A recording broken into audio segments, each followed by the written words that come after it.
Hi everyone, मेरा नाम है सुयोगिता एंड मैं स्वागत करती हूँ आपका डॉक्टर वाला के इस बेहतरीन प्लेटफॉर्म पे। तो जैसा कि आप जानते हैं, हमारा नीट का न्यू बैच स्टार्ट हुआ है, इग्नाइट बैच 2025। इसमें मैं आपको बायोलॉजी पढ़ाने वाली हूँ। सबसे पहला चैप्टर हम इसमें स्टार्ट करने वाले हैं क्लास 11th का, ठीक है, द लिविंग वर्ल्ड। ये वन शॉट वीडियो रहेगा। इस पूरे क्लास में हम ये पूरा चैप्टर ख़त्म करेंगे।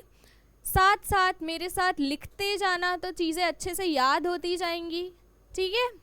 अच्छा, सबसे पहली चीज़, व्हाट इज़ लिविंग।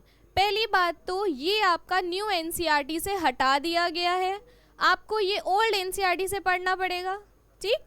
अच्छा, व्हाट इज़ लिविंग क्या है, लिविंग ऑर्गेनिज्म को कैसे हम लिविंग बोल सकते हैं, ठीक। लिविंग होता क्या है, कैसे हम लिविंग बोल सकते हैं किसी चीज़ को। कुछ पैरामीटर्स होते हैं, एक होता है फंडामेंटल पैरामीटर, एक होता है डिफाइनिंग फीचर, ठीक है। फंडामेंटल पैरामीटर वो होते हैं जिनमें एक्सेप्शंस होते हैं, डिफाइनिंग फीचर वो होते हैं जिसमें बिल्कुल भी कोई भी एक्सेप्शन नहीं होते हैं, ठीक। इतना समझ आया।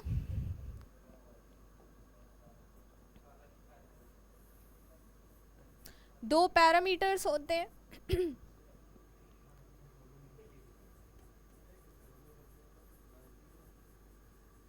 फंडामेंटल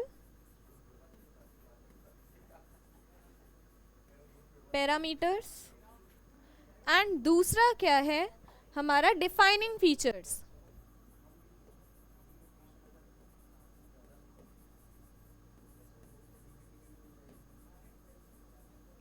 ठीक है। फंडामेंटल पैरामीटर्स, डिफाइनिंग फीचर, मैंने क्या बताया, फंडामेंटल पैरामीटर्स में जो एक्सेप्शन होते हैं वो प्रेजेंट होते हैं, इनमें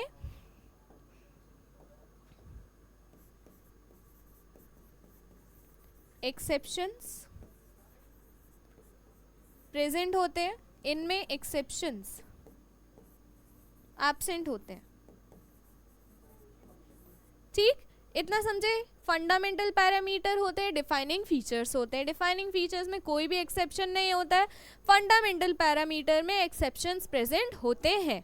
अच्छा, जो कैरेक्टर्स होते हैं हमारे लिविंग थिंग्स के, लिविंग ऑर्गेनिजम्स के, सबसे पहला हम क्या पढ़ सकते हैं, ग्रोथ, दूसरा रिप्रोडक्शन, मेटाबॉलिज्म, कॉन्शियसनेस। इन सब के बारे में हम धीरे धीरे अभी बात करेंगे। इसमें एक और ऐड करना है, सेल्यूलर ऑर्गेनाइजेशन, ठीक। सेल्यूलर ऑर्गेनाइजेशन भी हमें इसमें पढ़ना है, इतना समझे। सबसे पहले हम ग्रोथ देखते हैं। ग्रोथ क्या होता है, अगर सेल का साइज बढ़ रहा है, सेल का नंबर बढ़ रहा है, वो हम ग्रोथ बोलेंगे उसे। ये होती है इंट्रिंसिक ग्रोथ, इंटरनल ग्रोथ, जो लिविंग ऑर्गेनिज्म में देखने को मिलती है। अच्छा, नॉन लिविंग में नहीं होती है, नॉन लिविंग में होती है, ठीक है। नॉन लिविंग में कैसे होती है, एक्यूमुलेशन होता है मटेरियल्स का। जैसे कि कोई पहाड़ है, उस पर बर्फ गिर रही है और बड़ा बड़ा हो गया पहाड़, साइज बड़ा हो गया है ना, साइज बड़ा हो रहा है, हम उसे ग्रोथ बोल सकते हैं, लेकिन वो एक्सटर्नल ग्रोथ है, ठीक। एक्सटर्नल ग्रोथ को हम डिफाइनिंग फीचर में कंसिडर नहीं करते हैं, ठीक। अच्छा, हम सिर्फ कंसिडर करते हैं लिविंग में इंट्रिंसिक ग्रोथ, इंटरनल ग्रोथ को, ठीक। सबसे पहली चीज, ग्रोथ में क्या होता है, सेल साइज बढ़ता है। दूसरा क्या है, सेल नंबर बढ़ता है, ठीक है। सेल साइज बढ़ता है, सेल नंबर बढ़ता है, और ग्रोथ क्या होती है, इरिवर्सिबल होती है, इरिवर्सिबल होती है। हम इसे रिवर्स नहीं कर सकते, कोई चीज़ ग्रो हो गई उसे हम रिवर्स नहीं कर पाएंगे, ठीक। अच्छा, दो चीज़ें होती हैं, दो टाइप के मेटाबॉलिक रिएक्शंस होती हैं, एक एनाबॉलिक होती है, एक कैटाबॉलिक होती है, ठीक। एक एक देखते हैं। एनाबॉलिक और एक होती है कैटाबॉलिक रिएक्शन। एनाबॉलिक में क्या होता है, चीज़ें बनती हैं। कैटाबॉलिक में क्या होता है, ब्रेकडाउन होता है। इसमें चीज़ें बनती हैं, इसमें चीज़ों का ब्रेकडाउन होता है। समझ गए? अच्छा, जब चीज़ें ज़्यादा बनेंगी तो ग्रोथ भी ज़्यादा होगी, है ना? जब चीज़ें ज़्यादा बनेंगी तो ग्रोथ भी ज़्यादा होगी। ठीक, अगर एनाबॉलिक रिएक्शन ज़्यादा हो रही है कैटाबॉलिक रिएक्शन से तो ग्रोथ ज़्यादा होती रहेगी। ठीक है, प्लांट और एनिमल में देख लेते हैं। प्लांट में क्या होता है, अनलिमिटेड ग्रोथ होती है ना? अनलिमिटेड ग्रोथ, एनिमल में लिमिटेड ग्रोथ होती है। अब ये कैसे हो गया?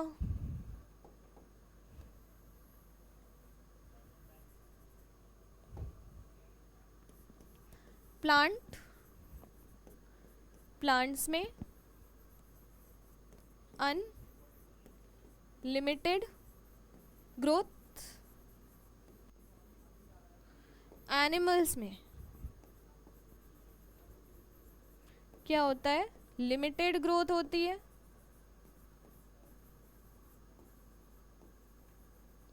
ठीक, अच्छा, प्लांट्स में ऐसा क्या होता है जो अनलिमिटेड ग्रोथ होती है ना? प्लांट्स में ऐसा क्या होता है, क्या खास होता है? मेरिस्टेमेटिक टिश्यू होता है, मेरिस्टेम, है ना? Meristematic cells.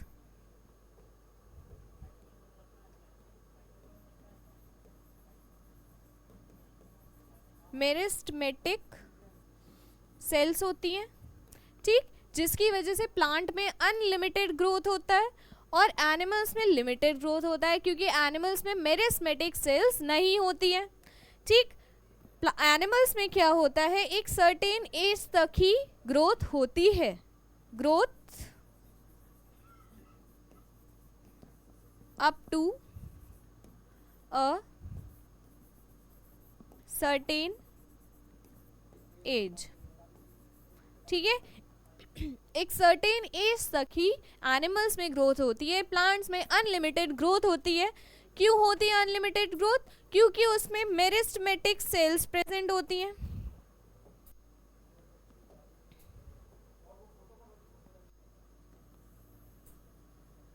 ठीक है, मेरिस्टेमेटिक सेल्स प्रेजेंट होती हैं। ठीक, इतना समझ आया? ये समझ आया? अच्छा, नॉन लिविंग थिंग्स कैसे ग्रो करते हैं? How non living things grow. Non living things कैसे ग्रो करते हैं, है ना? नॉन लिविंग थिंग्स में क्या होता है, मटीरियल्स का एक्यूमुलेशन होता है, accumulation of material due to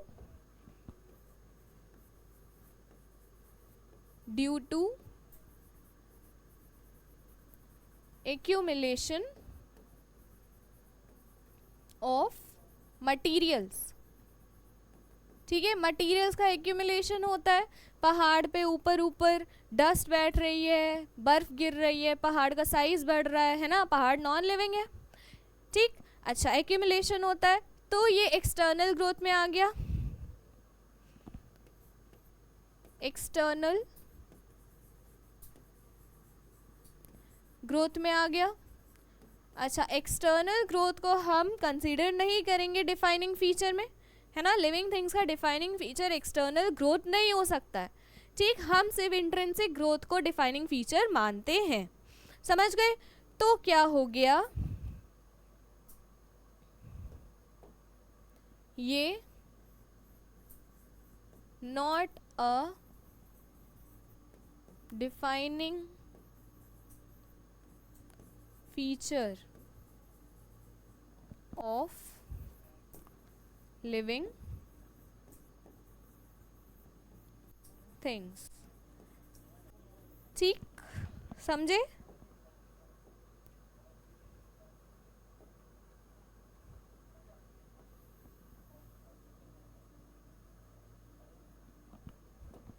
इतना समझे? ग्रोथ डिफाइनिंग फीचर नहीं होता लिविंग थिंग्स का। ठीक, अच्छा, अब हम सेकेंड बात करते हैं रिप्रोडक्शन की। रिप्रोडक्शन क्या होता है, फॉर्मेशन ऑफ ऑफस्प्रिंग। ठीक, ऑफस्प्रिंग के फॉर्मेशन को कहते हैं रिप्रोडक्शन। अच्छा, रिप्रोडक्शन में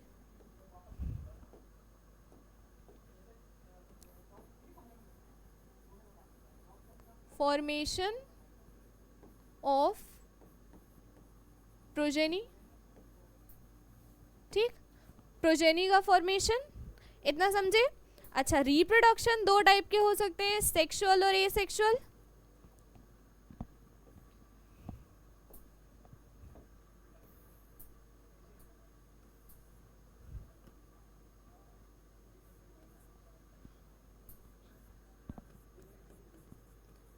एसेक्सुअल एंड सेक्सुअल। अच्छा, एसेक्सुअल रिप्रोडक्शन में क्या होता है, एसेक्सुअल रिप्रोडक्शन में सिंगल पेरेंट इन्वॉल्व होता है, सेक्सुअल रिप्रोडक्शन में दो पेरेंट्स इन्वॉल्व होते हैं, ठीक, इतना समझे। सबसे पहली चीज, इसमें सिंगल पेरेंट इन्वॉल्व होता है, इसमें टू पेरेंट्स इन्वॉल्व होते हैं, ठीक। अच्छा, ये समझे। एसेक्सुअल रिप्रोडक्शन में गैमेट्स नहीं बनते, गैमेट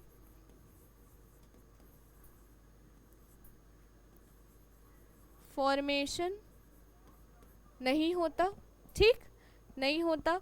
यहाँ पे गैमेट्स बनते भी हैं और उनका फ्यूजन भी होता है, गैमेट्स फॉर्मेशन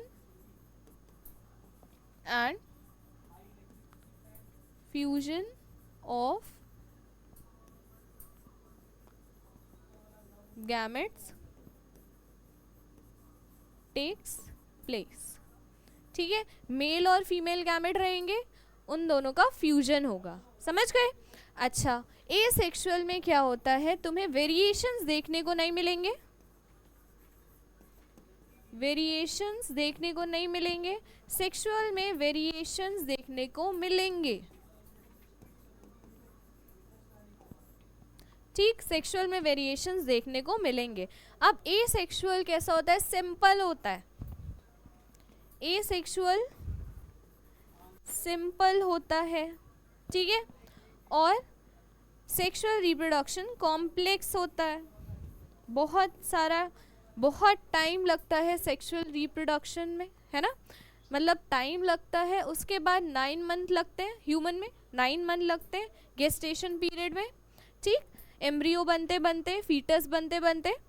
अच्छा, अब टाइप्स देख लेते हैं, टाइप्स ऑफ एसेक्सुअल रिप्रोडक्शन।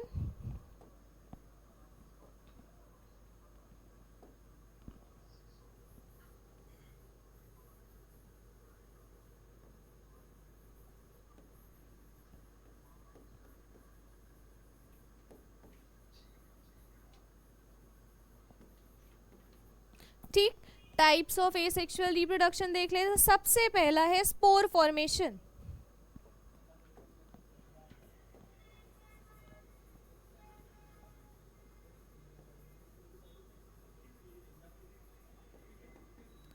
सबसे पहला है स्पोर फॉर्मेशन। स्पोर के फॉर्मेशन से रिप्रोडक्शन होता है, सबसे पहला स्पोर फॉर्मेशन, ठीक। स्पोर फॉर्मेशन तुम्हें एल्गी फंजाई में मेनली देखने को मिलेगा, एल्गी में तुम्हें देखने को मिलेंगे मोस्ट कॉमनली जूस्पोर्स, फंजाई में मोस्ट कॉमनली तुम्हें कोनिडिया देखने को मिलेंगे। स्पोर फॉर्मेशन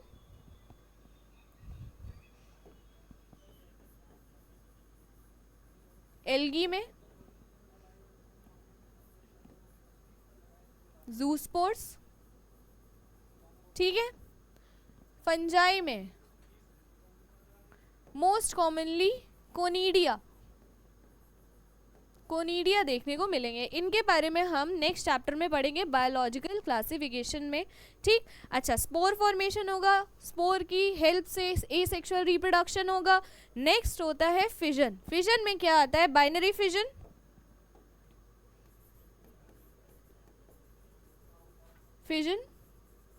फिजन में क्या आ गया,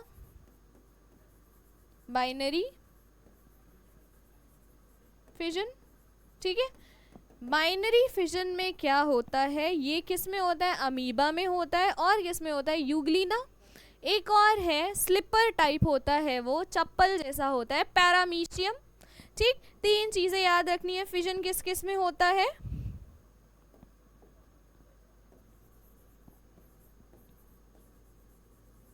अमीबा, दूसरा क्या है स्लिपर लाइक पैरामीशियम,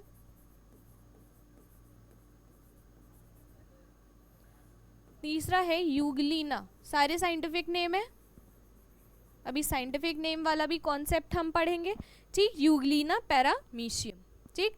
अच्छा, अब देखते हैं थर्ड है, पहला स्पोर फॉर्मेशन हो गया, दूसरा फिजन हो गया। फिजन में बाइनरी फिजन आता है, किस में देखने को मिलता है, अमीबा, पैरामीशियम एंड यूग्लिना में देखने को मिलता है।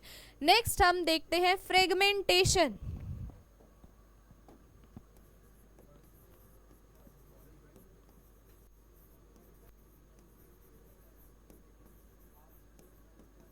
फ्रेगमेंटेशन में क्या होता है, पार्ट पार्ट में टूट जाता है कोई भी फिलामेंट। जैसे ये एक फिलामेंट है, ये यहाँ से काट दिया, यहाँ से काट दिया, इसका ये एक पार्ट, ये एक पार्ट और ये एक पार्ट, ठीक है। फ्रेगमेंट में बट गया, पार्ट्स में बट गया, ठीक। फिलामेंटस फॉर्म्स में होता है ये। फिलामेंटस फॉर्म जैसे कि क्या हो गया, फिलामेंटस फॉर्म कौन सा, कौन सा, स्पाइरोगायरा,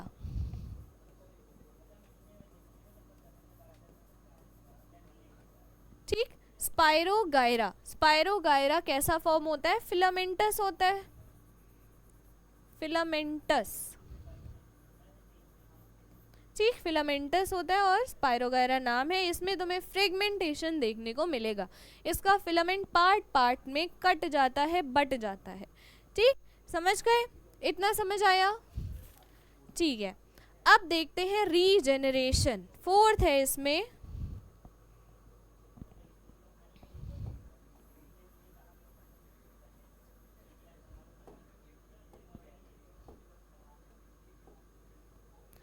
फोर्थ, रीजेनरेशन, ठीक। रीजेनरेशन सुना होगा तुमने, प्लेनेरिया में देखने को मिलता है, ठीक। प्लेनेरिया में क्या होता है, सबसे पहले लिख लेते हैं, ये किस में देखने को मिलता है, प्लेनेरिया, ठीक है। प्लेनेरिया में क्या होता है, किसी भी हिस्से से प्लेनेरिया को काट दो, इसका हर एक पार्ट एक न्यू एनिमल में फॉर्म हो जाएगा, ठीक है। इसका हर पार्ट न्यू एनिमल में फॉर्म हो जाएगा, ठीक। उसी को कहते हैं रीजेनरेशन कैपेसिटी। समझ गए, आ गया।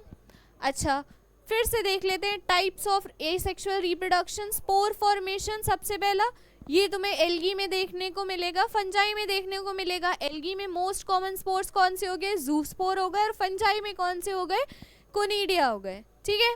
नेक्स्ट है फिजन। फिजन बाइनरी फिजन हो गया। बाइनरी फिजन किस में देखने को मिलेगा, अमीबा, पैरामीशियम, यूग्लिना में, ठीक, ये याद रहेगा। अच्छा, फ्रेगमेंटेशन में क्या होता है, कोई भी फिलामेंट टुकड़ों में टूट जाता है ना, और ये होता है स्पाइरोगायरा में, ठीक, जो कि कैसा फॉर्म होता है, फिलामेंटस फॉर्म होता है। नेक्स्ट आता है रीजनरेशन। रीजनरेशन तुम्हें प्लेनेरिया में देखने को मिलेगा। प्लेनेरिया के कितने भी हिस्से कर दो, उसका हर एक हिस्सा एक new plant, new animal form करेगा, ठीक। ये आ गया सारा, ये आ गया। तो इसका मतलब क्या है, नॉन लिविंग में क्या होता है। अब नॉन लिविंग की थोड़ी सी बात करते हैं। नॉन लिविंग में क्या होता है, ये रिप्रोड्यूस नहीं कर पाता है, ठीक।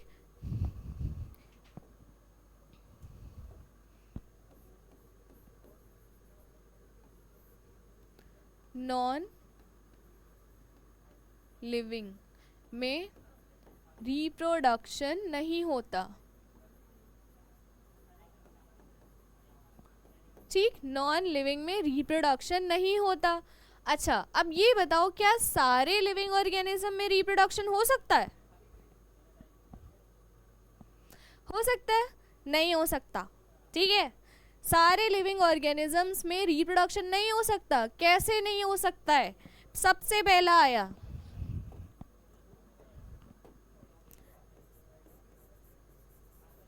Infertile human couple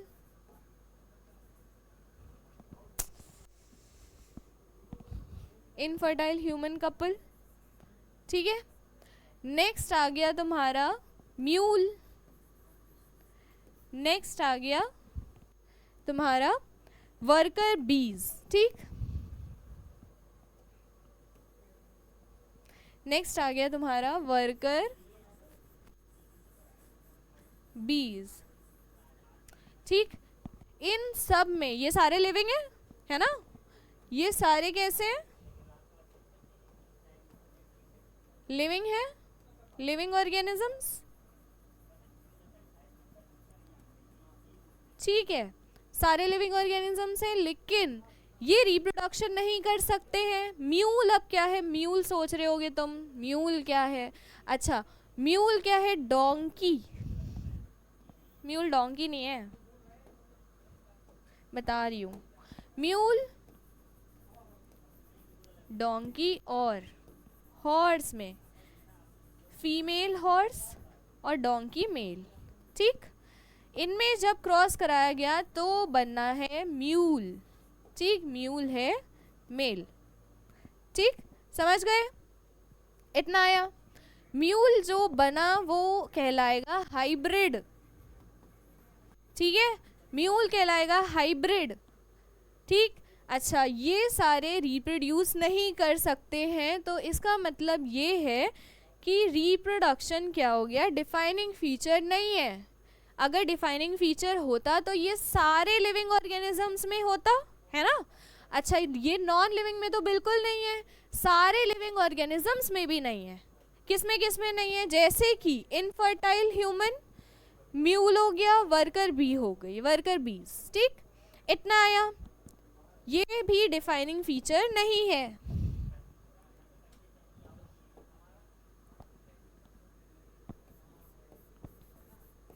not a defining feature of living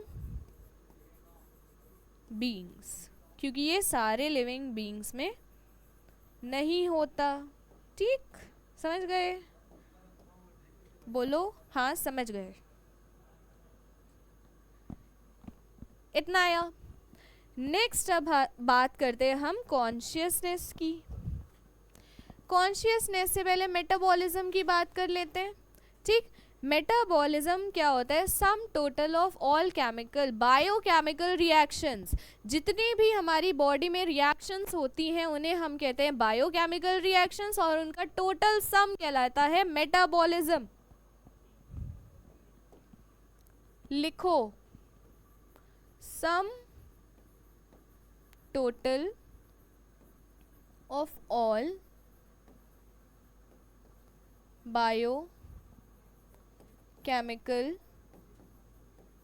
reactions are called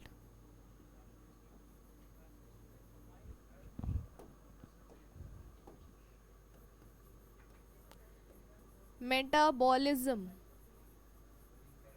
ठीक।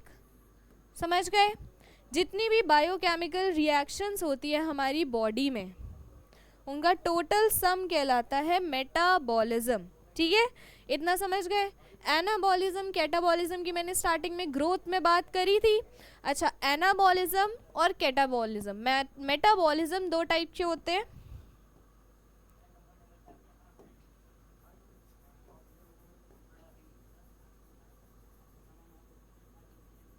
मेटाबॉलिज्म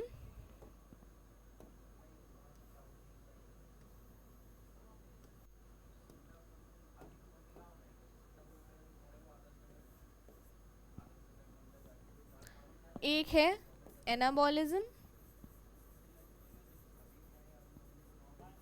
एक क्या है कैटाबॉलिज्म, ठीक। एनाबॉलिज्म क्या होता है, न्यू चीज़ों का बनना, ठीक, सिंथेसिस होता है एनाबॉलिज्म। कैटाबॉलिज्म क्या होता है, ब्रेक डाउन होना, ठीक है, टूटना। कैटाबॉलिज्म टूटना होता है, ठीक। एनाबॉलिज्म न्यू सब्सटेंसेस का सिंथेसिस होता है, ठीक। एनाबॉलिज्म में तुम लिख सकते हो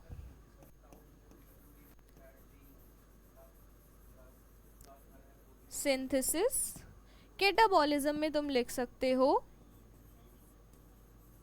ब्रेक डाउन। समझ गए? अच्छा, सिंथेसिस में सबसे पहला एग्जाम्पल क्या लिख सकते हो? एग्जाम्पल तुम इसमें लिख सकते हो फोटोसिंथेसिस। फोटोसिंथेसिस एनाबॉलिज्म रिएक्शन में आता है, एनाबॉलिक रिएक्शन है।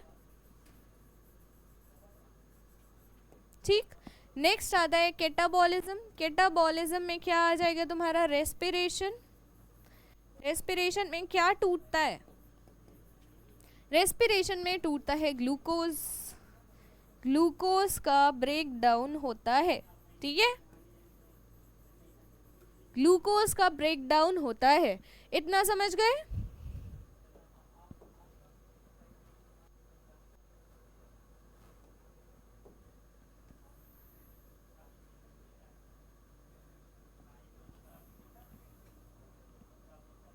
इतना आया? ठीक, इतना समझ गए? अच्छा, जैसे कि हम लैब में कोई एक्सपेरिमेंट कर रहे हैं, एक बीकर है हमारे पास। नहीं, बीकर ऐसा नहीं होता है।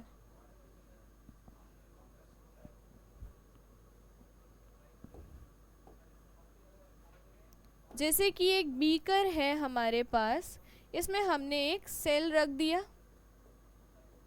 ठीक है, एक सेल रख दिया हमने इसमें।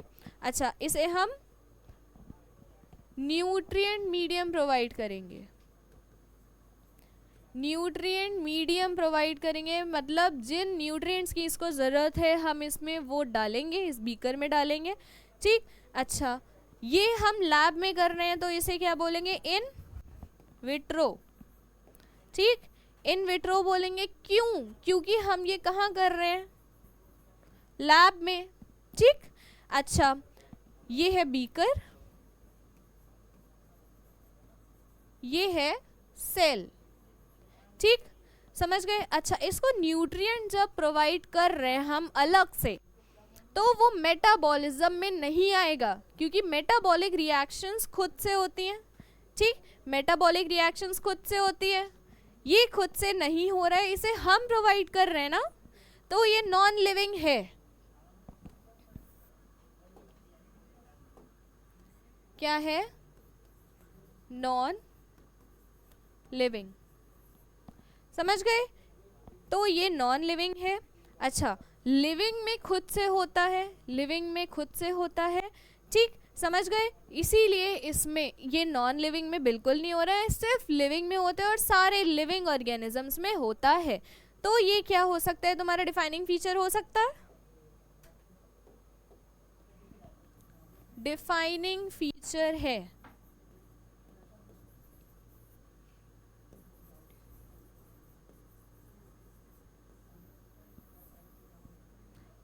समझ गए? ठीक, इतना समझ आया? नेक्स्ट हम बात करते हैं अब, नेक्स्ट हम बात करते हैं हम से कॉन्शियसनेस की। कॉन्शियसनेस की बात करते हैं। कॉन्शियसनेस क्या होता है? एक्सटर्नल स्टिमुलाई को रिस्पॉन्ड करना, वो कहलाता है कॉन्शियसनेस। मतलब सबसे पहला है respond to external stimuli. External stimuli क्या होता है? बाहर के एनवायरनमेंट से जो इफेक्ट पड़ रहे हैं, ठीक, उसको रिस्पॉन्ड करना। लिविंग ऑर्गेनिज्म रिस्पॉन्ड करता है, नॉन लिविंग नहीं करता है। ठीक है, लिविंग ऑर्गेनिज्म अब कैसे करता है? ठीक, लिविंग ऑर्गेनिज्म ऐसे करता है, जैसे तुम प्लांट्स की बात करते हो, प्लांट्स में फोटोट्रोपिज्म होता है। प्लांट्स में फोटोट्रोपिज्म होता है। ठीक, फोटो मीन्स क्या होता है? लाइट, है ना। ट्रोपिज्म मीन्स रिस्पॉन्ड करना, उसके टुवर्ड्स मूवमेंट करना। ठीक, लाइट के टुवर्ड्स मूवमेंट करना, ये स्लो मूवमेंट होता है, ठीक है, ये प्लांट्स में देखा जाता है। मतलब लिविंग बीइंग जो होता है एक्सटर्नल स्टिमुलाई को रिस्पॉन्ड कर सकता है, ठीक है। अच्छा, ये हो सकता है डिफाइनिंग फीचर, डिफाइनिंग फीचर हो सकता है।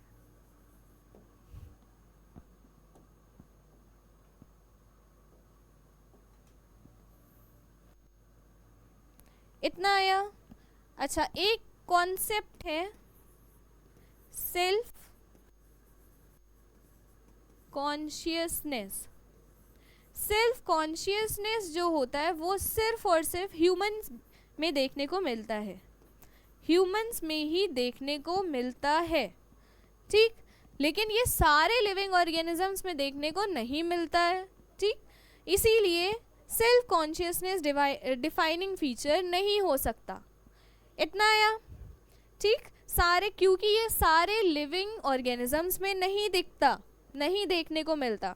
अब बात करते हैं सेलुलर ऑर्गेनाइजेशन की।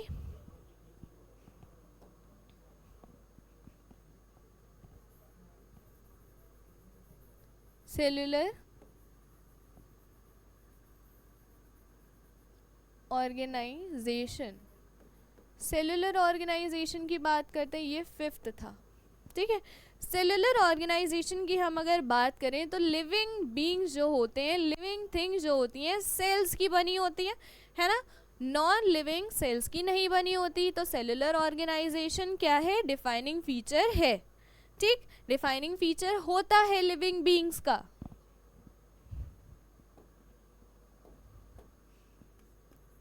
All living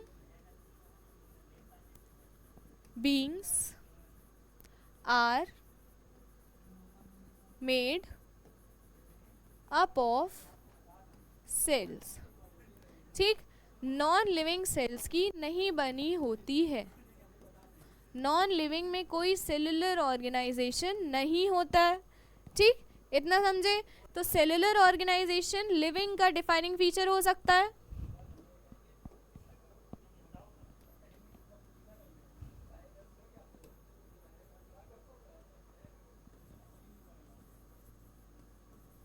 defining feature of living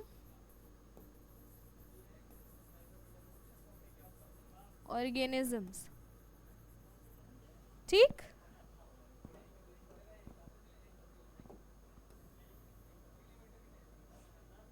आगे इतना। अच्छा, अब हमें ये देखना है कि मैंने डिफाइनिंग फीचर किस किस को बोला है, ठीक। एक एक करके बोलते जाओ।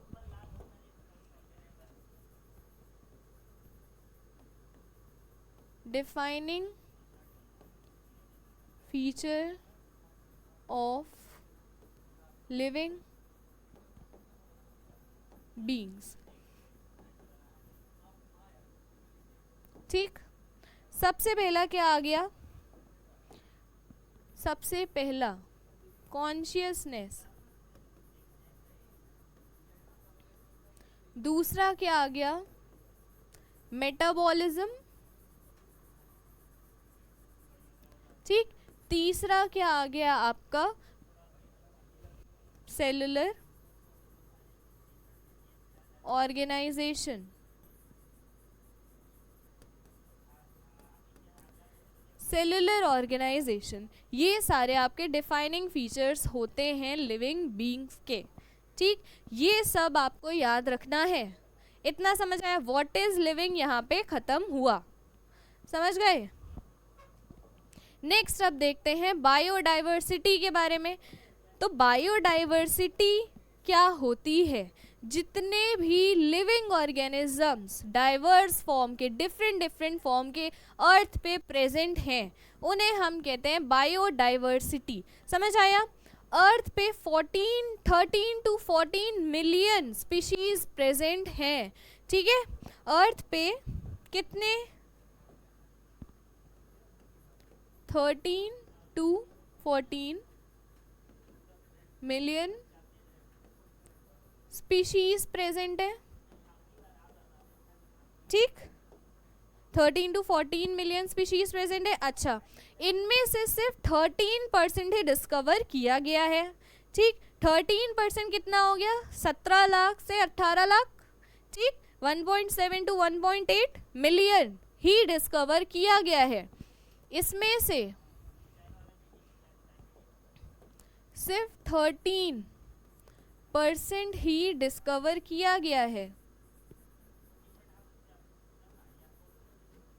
ठीक। 13% ही डिस्कवर किया गया है, जितना कितना हो गया 1.7 to 1.8 मिलियन स्पीशीज, मतलब 17 लाख से 18 लाख, इतना ही डिस्कवर किया गया है। समझ गए? अच्छा, डिस्कवर क्यों नहीं किया गया है ना, ये भी तो क्वेश्चन आ रहा होगा। उसके लिए हमें टेक्सोनॉमी पढ़ना है, सिस्टमेटिक्स पढ़ना है, टेक्सोनॉमिकल हायरार्की पढ़ना है, ठीक। अच्छा, टेक्सोनॉमी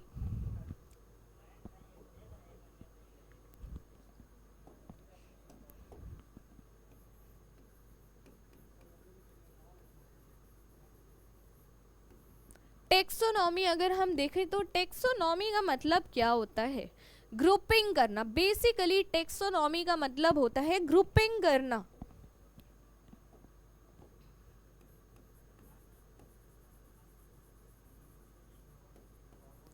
ठीक है, ग्रुपिंग करना इसका मीनिंग होता है। अच्छा, ये टेक्सोनॉमी जो होता है साइंस की एक ब्रांच है जिस पे which deals with principles of classification, classification के प्रिंसिपल्स को डील करती है ये, ठीक। Branch of science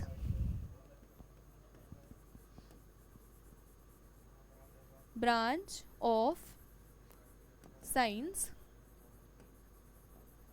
which deals with principles of classification, which deals with principles of classification। समझ गए? टेक्सोनॉमी साइंस की एक ब्रांच है जो डील करती है क्लासिफिकेशन के प्रिंसिपल्स से। अच्छा, ये प्रिंसिपल्स क्या हो सकते हैं, ये रूल्स होते हैं कुछ जिनके हिसाब से हम अरेंजमेंट करते हैं, ठीक। समझ गए इतना? अच्छा, टेक्सोनॉमी टर्म आया ही है तो हमें देखना है फादर ऑफ टैक्सोनॉमी, ये सबको याद होना ही चाहिए, ठीक है, बहुत इंपॉर्टेंट है, ये सबको याद होना ही चाहिए। फादर ऑफ टेक्सोनॉमी कौन है? Carolus Linnaeus.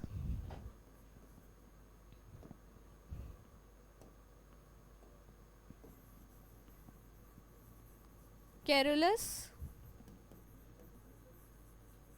लीनियस, ठीक। फादर ऑफ टेक्सोनॉमी याद रखना है, Carolus Linnaeus he father of taxonomy है। कैरोलस लीनियस को हम फादर ऑफ टेक्सोनॉमी बोलते हैं, ठीक। अच्छा, टेक्सोनॉमी में क्या आता है? CINC से याद रख सकते हो तुम। टेक्सोनॉमी में क्या क्या आता है? सी, फर्स्ट सी मीन्स क्या होता है? कैरेक्टराइजेशन। तो हम पढ़ रहे थे फादर ऑफ टेक्सोनॉमी के बारे में, जिनका नाम आपको याद रखना है कैरोलस लीनियस, ठीक। टेक्सोनॉमी में 4 चीजें होती हैं, कैरेक्टराइजेशन, दूसरा हो गया आइडेंटिफिकेशन, तीसरा हो गया नॉमेनक्लेचर, और चौथा सी का क्या मतलब है? क्लासिफिकेशन, ठीक है। ये सब याद रखना है आपको ओके, ये सारा चीज़ें याद रखना है। अच्छा, अब देखते हैं सिस्टमेटिक्स के बारे में। सिस्टमेटिक्स पूरा टेक्सोनॉमी से सिमिलर ही है, लेकिन उसमें कुछ फाइलोजेनेटिक कैरेक्टर्स के बेसिस पे क्लासिफिकेशन किया जाता है। पूरा टेक्सोनॉमी से सिमिलर है। सिमिलर टू टेक्सोनॉमी, उसमें भी ग्रुपिंग करी जाती है, इसमें भी ग्रुपिंग करी जाती है, इसमें एक कैरेक्टर और ऐड हो जाता है, फाइलोजेनेटिक कैरेक्टर, ठीक, evolutionary characters.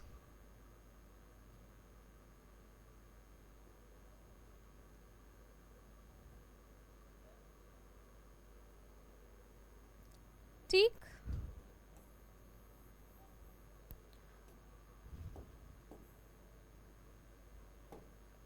Evolutionary characters, phylogenetic characters को हम इवोल्यूशनरी कैरेक्टर्स कहते हैं।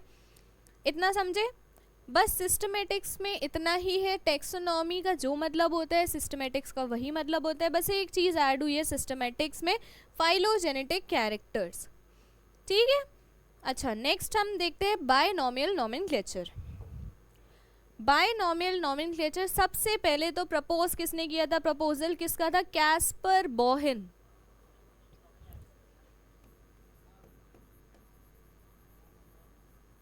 प्रपोजल था कैस्पर बोहेन, ठीक, कैस्पर बोहेन का प्रपोजल था, सबसे पहले प्रपोज किया था कैस्पर बोहेन ने अपनी एक बुक में। कौन सी बुक में,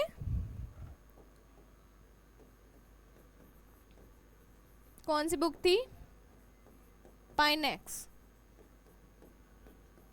ठीक, पाइनेक्स में प्रपोज किया था कैस्पर बोहेन ने, इतना या। अच्छा, इसके बाद इसके प्रिंसिपल्स देने थे, प्रिंसिपल्स, प्रिंसिपल्स किसने दिए, कैरोलस लीनियस ने, जो थे father of taxonomy, Carolus Linnaeus ने दिए, ठीक। अच्छा, कैरोलस लीनियस ने इसके बाद क्या किया, इसके बाद इन्होंने क्या दिया, रूल्स, ठीक है। कौन सी बुक में, कौन सी बुक में, फिलोसोफिया बॉटनिका,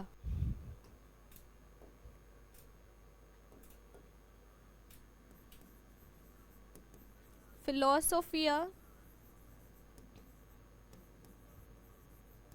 बॉटनिका में इन्होंने रूल्स दिए। अच्छा, प्लांट के नोमेनक्लेचर में, प्लांट का नोमेनक्लेचर की बात करी, प्लांट्स के नोमेनक्लेचर की बात इन्होंने किस में करी, स्पीशीज प्लांटेरम में,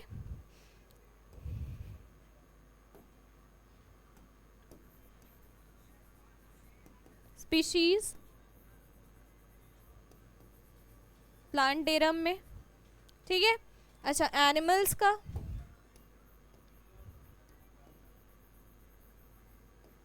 एनिमल्स का किस में बात किया इन्होंने, सिस्टेमा नेचुरी में,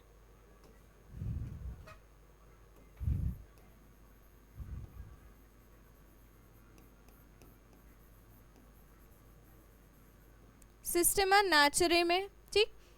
ये कौन कौन से ईयर में किया, सबसे पहले तो ये देख लेते हैं, फिलोसोफिया बॉटनिका में इन्होंने रूल्स दिए, ठीक।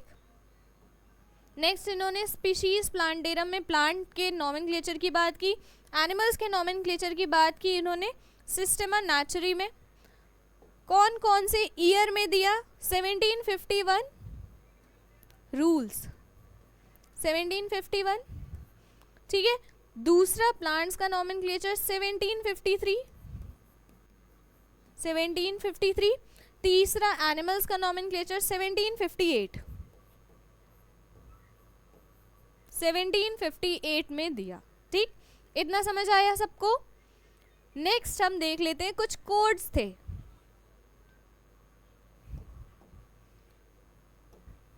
कुछ कोड्स हैं, ठीक है, नोमेनक्लेचर के कुछ कोड्स हैं, वो कोड्स देख लेते हैं। मेन दो कोड्स तो आपको याद ही होंगे, ICBN, दूसरा है ICZN, ठीक, ये दो आपको याद ही होंगे। तीसरा है ICNCP, ICNCP, ठीक। ICNCP हो गया। ICBN क्या है? International code for botanical nomenclature, plant के नॉमेनक्लेचर के लिए है।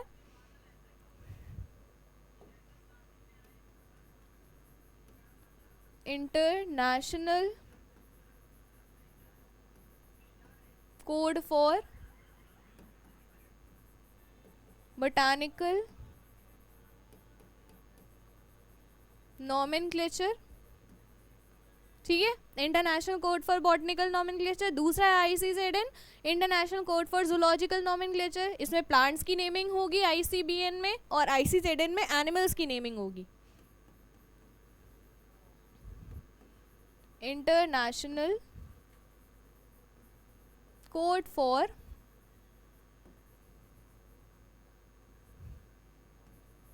जूलॉजिकल नॉमेनक्लेचर, ठीक है। ICNP में क्या है? International code for nomenclature for cultivated plant, ठीक है, international code for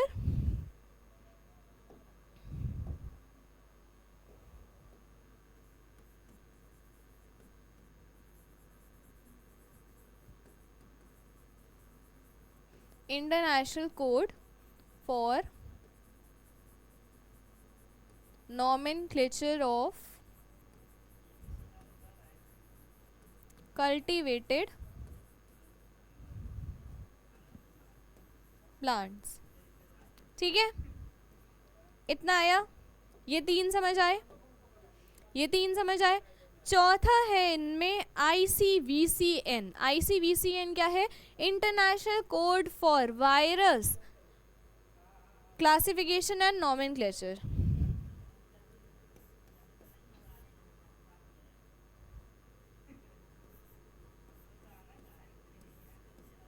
ICVCN, sorry, ICVCN, इसमें क्या है? International code for virus classification and nomenclature, ठीक है।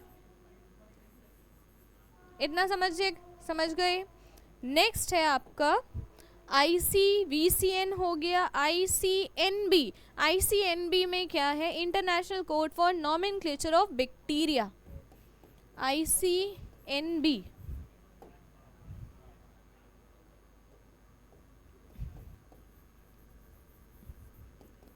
International code for nomenclature of bacteria, ठीक।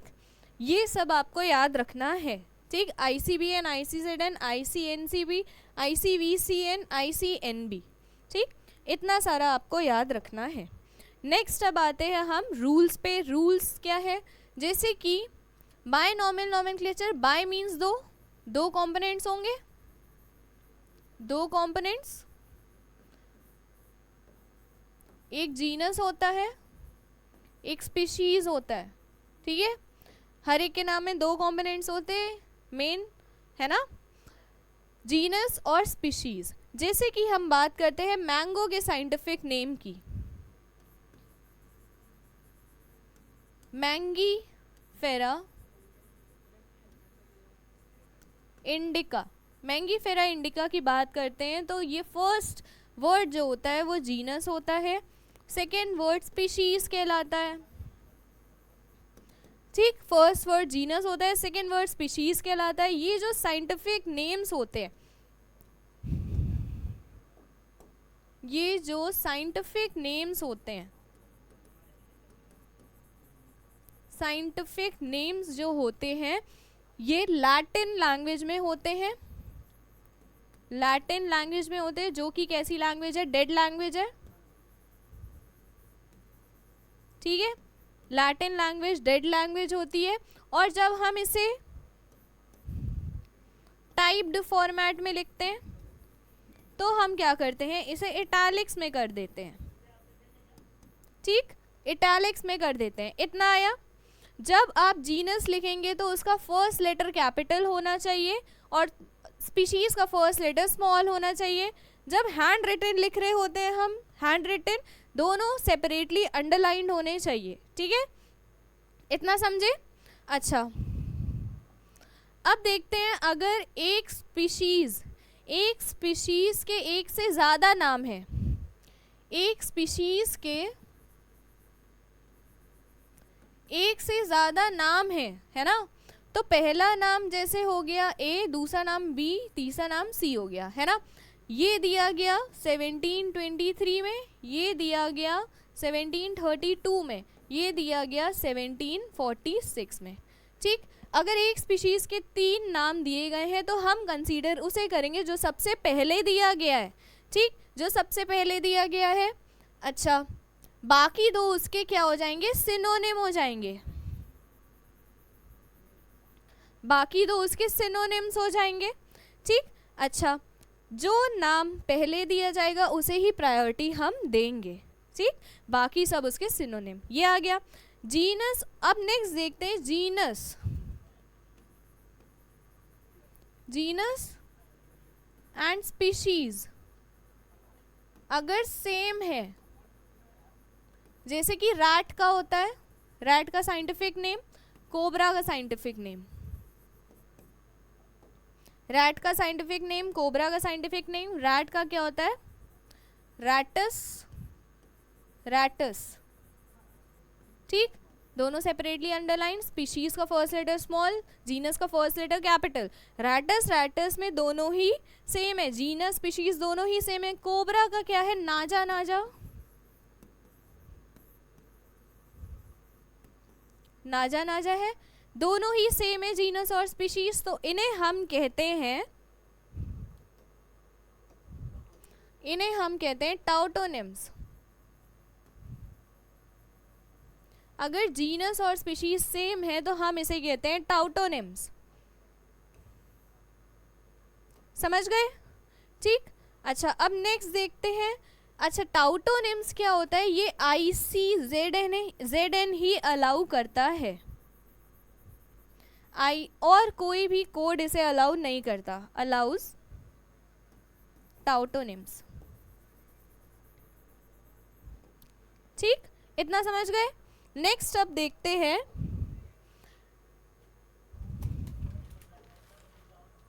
नेक्स्ट अब देखते हैं अगर कोई भी जीनस, किसी भी जीनस के एक से ज़्यादा स्पीशीज हैं, जैसे कि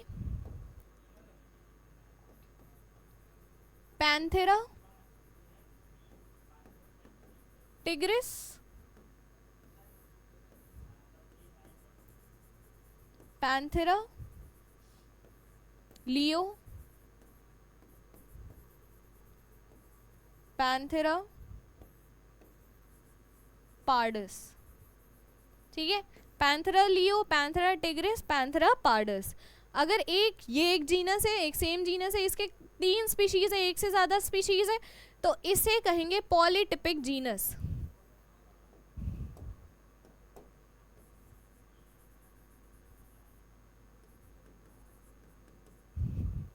पॉलीटिपिक जीनस।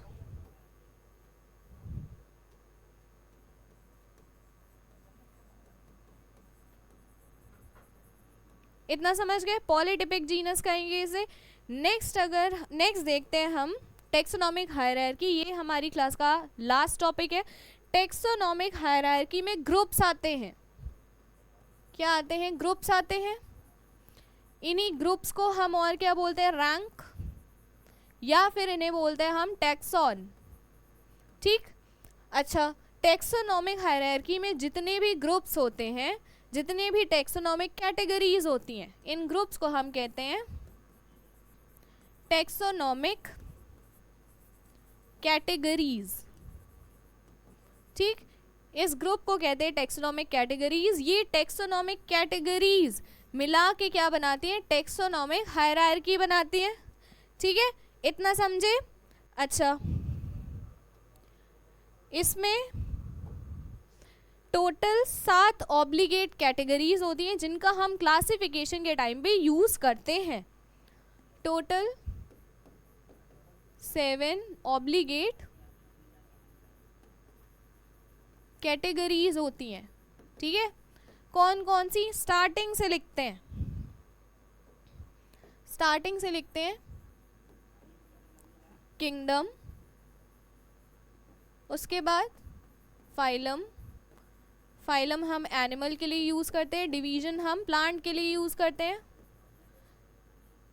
क्लास, नेक्स्ट है ऑर्डर, नेक्स्ट है फैमिली, ये याद करना पड़ेगा, जीनस, नेक्स्ट है स्पीशीज, लास्ट है स्पीशीज। अच्छा, ये सारी कैटेगरीज हैं।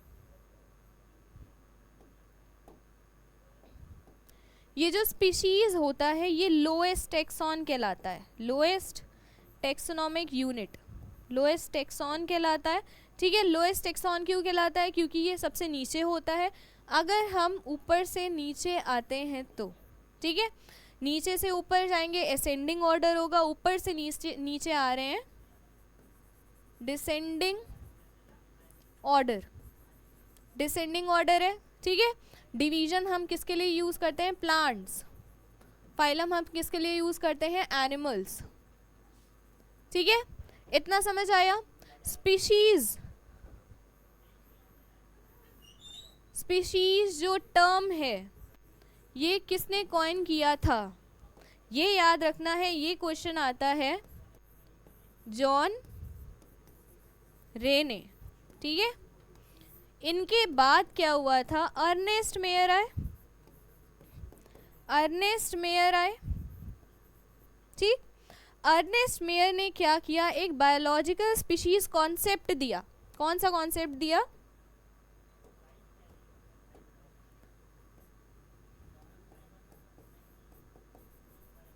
बायोलॉजिकल स्पीशीज कॉन्सेप्ट दिया।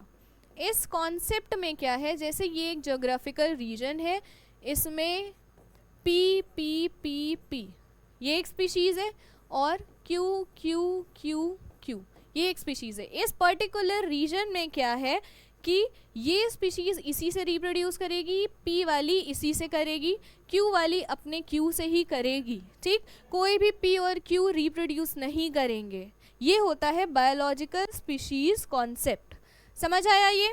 अच्छा, अब मैं आपको बताती हूँ यहाँ पे स्पीशीज में क्या होता है, इजीली क्लासिफिकेशन हो जाता है।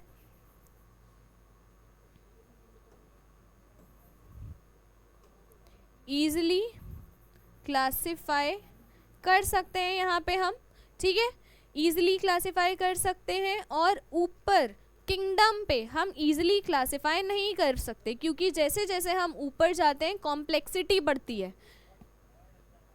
यहाँ पे कैरेक्टर्स की कॉम्प्लेक्सिटी बढ़ती है, ठीक, जैसे जैसे ऊपर आते हैं।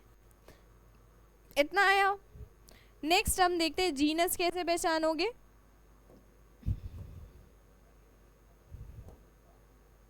जीनस में यूएम, ठीक, यूएम लग सकता है, ओएन लग सकता है, लास्ट में सफिक्स, नेक्स्ट ए लगता है, आई एस भी लग सकता है, ठीक है। अच्छा, यूएम का हो गया ट्रिटिकम, ए का हो गया मैंगीफेरा और पैंथेरा, है ना। यूएम का एक और हो गया पार्थेनियम, ठीक। अच्छा, नेक्स्ट अब फैमिली देखते हैं। फैमिली को कैसे पहचान सकते हो आप?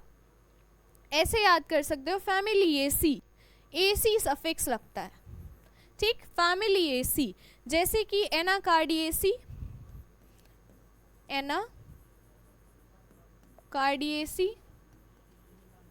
पोएसी, ग्रास फैमिली, ठीक, Anacardiaceae, Poaceae, grass family. Order को कैसे याद कर सकते हो? सफिक्स क्या लगा होगा? एल्स, ऑर्डर एल से याद कर सकते हो, एल्स, ठीक। इसमें आ गया सैपिंडेल्स, ठीक। क्लास को कैसे याद कर सकते हो? फाइसी और वाइसिटीज, सफिक्स क्या लगा होगा? फाइसी और वाइसिटीज, ये सफिक्स दोनों लग सकते हैं इसमें। ठीक है, इतना समझ आ गया। 7 ऑब्लिगेट कैटेगरीज होती हैं, कुछ और भी कैटेगरीज होती हैं इनके अंडर में ही, जिन्हें हम सब कैटेगरीज कहते हैं। सब कैटेगरीज हम तभी यूज़ करते हैं जब ज़रूरत पड़े। ठीक, अच्छा, इतना समझ आ गया। तो आज के लेक्चर में यहीं तक था। आई होप कि आप लोगों को ये लेक्चर समझ में आया होगा, और जो भी डाउट हो इससे रिलेटेड आप कमेंट सेक्शन में पूछ सकते हैं। ठीक है, अच्छा, चलिए, thank you so much. Last तक बने रहने के लिए थैंक यू सो मच।